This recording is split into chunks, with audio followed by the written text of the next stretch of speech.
So let it begin right here, right now. Earth Revolution. Hey everybody, welcome to Earth Revolution. I am your host, Susan Shann. We're so glad you're with us. And I'm here tonight with Emily Evans, who is a city council person for District 23, which is Westmead and Hillwood and Belmead. Hillwood area, yes. and Belmead.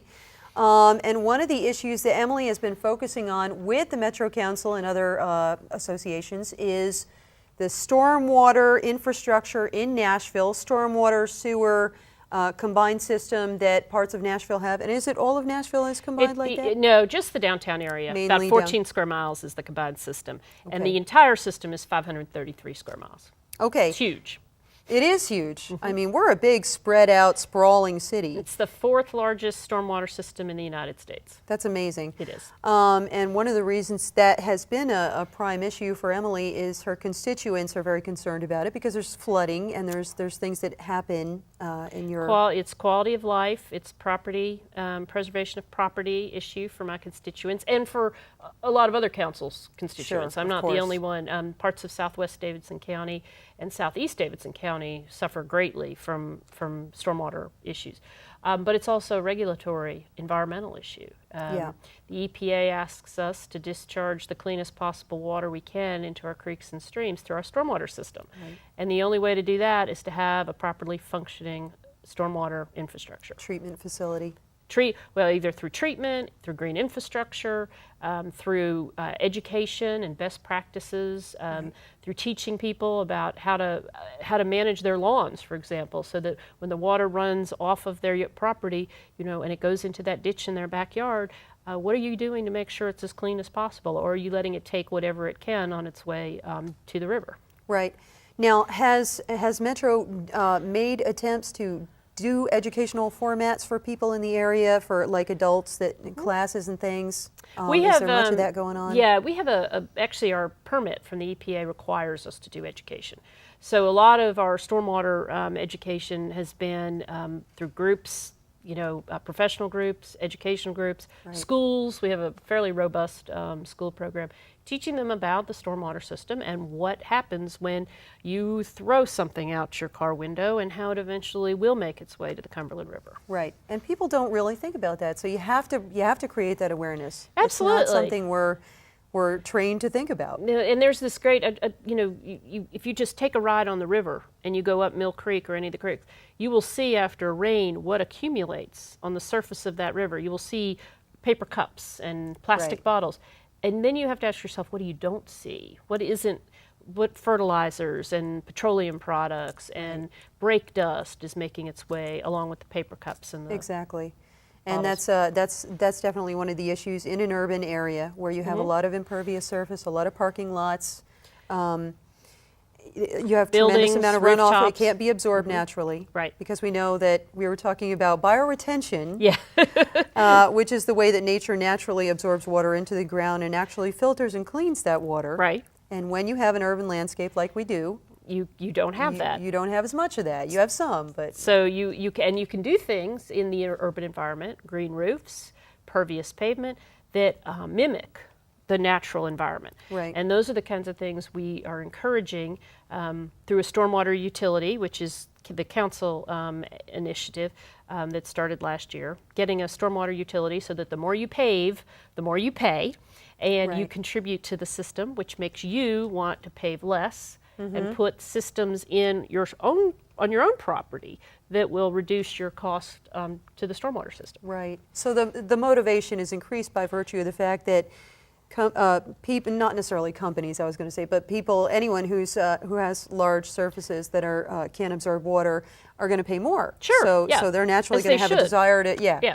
And that's not the way it is right now. No, right now we pay for our stormwater system through our sewer revenues. So when you pay your sewer bill, you're paying for stormwater, which means that there's no relationship between the amount of pavement you have and the amount you pay. A single-family property owner with a garden pays a lot of water and sewer bills. And so they're paying a disproportionate amount of the stormwater funding than a parking lot downtown that has no water and sewer a service. A business with a huge parking or lot a business should be paying more. Yeah, they should be paying more. That's just fair. And that's a bill that's right now being reviewed. Has it been It's approved? being reviewed actually by the administration. There was a proposal that was submitted February the 1st to council by Metro Water Services, and we've been in an education phase with the public, events such as this, educating them on stormwater, why it's important to fund it properly, and the mayor and the finance director are studying that proposal, and I hope that they will have a complete proposal with respect to water and sewer and stormwater rates here this month or early next month, perhaps. Okay, good. So they're working on that. And I know there's so much we can talk about. This is a shorter version of the show that we're going to be putting on the internet, I hope. And one of the things I want to mention is that you told me that the infrastructure in this area is 100 years old, basically. So there's concerns about that infrastructure being stable, making sure that it's doing its job. We have two problems. One, our water and sewer and stormwater system wasn't designed to accommodate the population that we have seen develop in Davidson County, which is great because it's a thriving city, but we have to be able to keep up with the demands the population places on the infrastructure. Absolutely, yeah. So it needs to be maintained, it needs to be repaired, it needs to be extended. Those are our responsibilities. right. Okay, we're going to be getting low on time. I want to let everybody know too, in conjunction with talking about water issues, that actually in the Richland Creek Watershed, which is, and a watershed is an area of land, as we're talking about, encompassing both impervious and impervious surfaces. There's going to be a big cleanup on October 25th, and I'm going to be part of that. And the whole objective is to get people out and having a stake in their own watershed, and cleaning up the garbage and debris that's there. Yep. And recognizing that when you throw it away just means into the river. It which does. is where we get our drinking water. Right.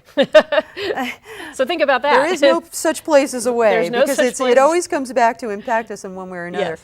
And you work with a lot of organizations like Richland Creek Watershed Alliance, like other nonprofits that are interested in the same issue. We have had a great time this last year or so working with organizations like Richland Creek Watershed, the Cumberland River Compact, the Harpeth River Watershed Alliance. These are all groups that are committed to the quality of our water in Davidson County. Yeah, and doing great educational workshops and things. Wonderful work, absolutely. All right, Emily, I wish we had more time.